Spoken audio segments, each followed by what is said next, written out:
गजाननाला वंदन करून, मातापित्याला नमन करून आज मी तुम्हाला गीतेच्या 17व्या अध्यायाचे महात्म्य सांगत आहे.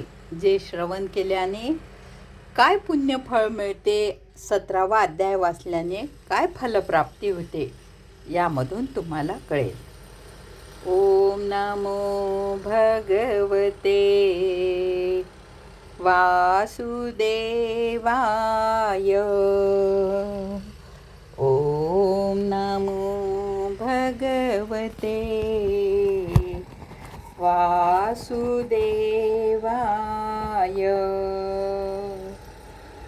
ओम नमो भगवते वासुदेवाय. महादेवजी म्हणतात, हे पार्वती, 16व्या अध्यायाचे महात्म्य सांगितले. आता 17व्या अध्यायाचे अपार महात्म्य श्रवण करा. राजा खड्गबाहूच्या युवराजाच्या दुःशासन या नावाचा एक नोकर होता. तो फार खोट्या बुद्धीचा मनुष्य होता.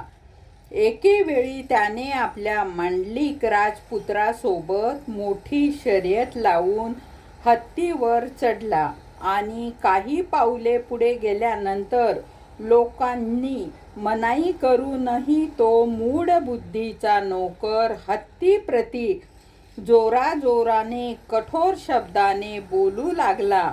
त्याचा आवाज ऐकून हत्ती अत्यंत क्रोधायमान झाला आणि पाय घसरून दुःशासन जमिनीवर पडला. दुःशासनाला पडलेले पाहून आणि मोठ्या कष्टाने श्वास करताना पाहून काळासारख्या त्या निरंकुश हत्तीने त्याला रागाने वर फेकून दिले. वरून खाली पडताच त्याची प्राणज्योत मावळली. अशा प्रकारे मृत्यू पावल्यानंतर त्याला हत्तीची योनी प्राप्त झाली आणि त्याने सिंहलद्वीपाच्या महाराजाकडे बरीच कालक्रमणा केली. सिंहलद्वीपाच्या राज्याची महाराजा खड्गबाहूशी घनिष्ठ मैत्री होती. त्याने समुद्रमार्गाने त्या हत्तीला मित्राला खुश करण्यासाठी त्याच्याकडे पाठवून दिले. एके दिवशी राजाने श्लोकांच्या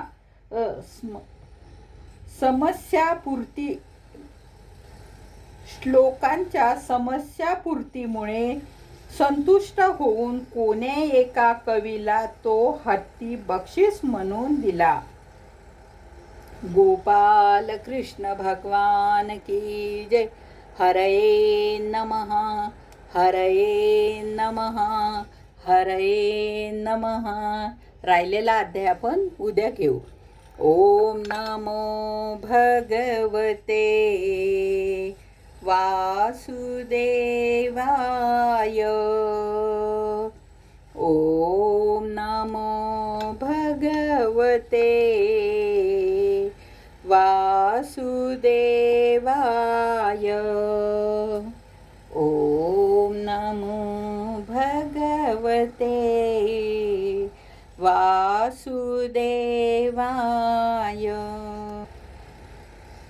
गजाननाला वंदन करून, मातापित्याला नमन करून आज मी तुम्हाला गीतेच्या 17व्या अध्यायाचे महात्म्य सांगत आहे. नक्की श्रवण करा. ओम नमो भगवते वासुदेवाय. ओम नमो भगवते वासुदेवाय.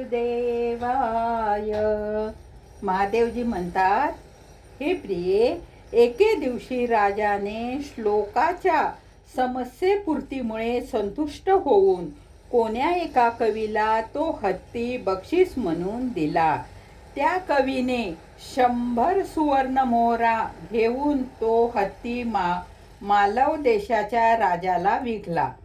काही काळानंतर योग्य रीतीची देखभाल असूनही तो हत्ती असाध्य अशा ज्वराने पीडित होऊन मरणोन्मुख अवस्थेत गेला.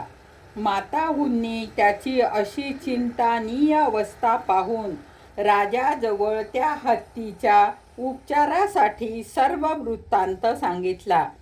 ते म्हणाले, महाराज, आपला हत्ती बेचैन वाटतो. त्याचे खाणे पिणे आणि झोप घेणे बंद झाले आहे. याचे काय कारण असेल हे आमच्या लक्षात येत नाही. माहुतांनी कळविलेला वृत्तांत ऐकून राजाने हत्तीच्या रोगाला जाणणाऱ्या चिकित्सप्रवीण मंत्र्यासह जेथे हत्ती रोगग्रस्त होऊन पडला होता त्या ठिकाणी गेले. गोपाल कृष्ण भगवान की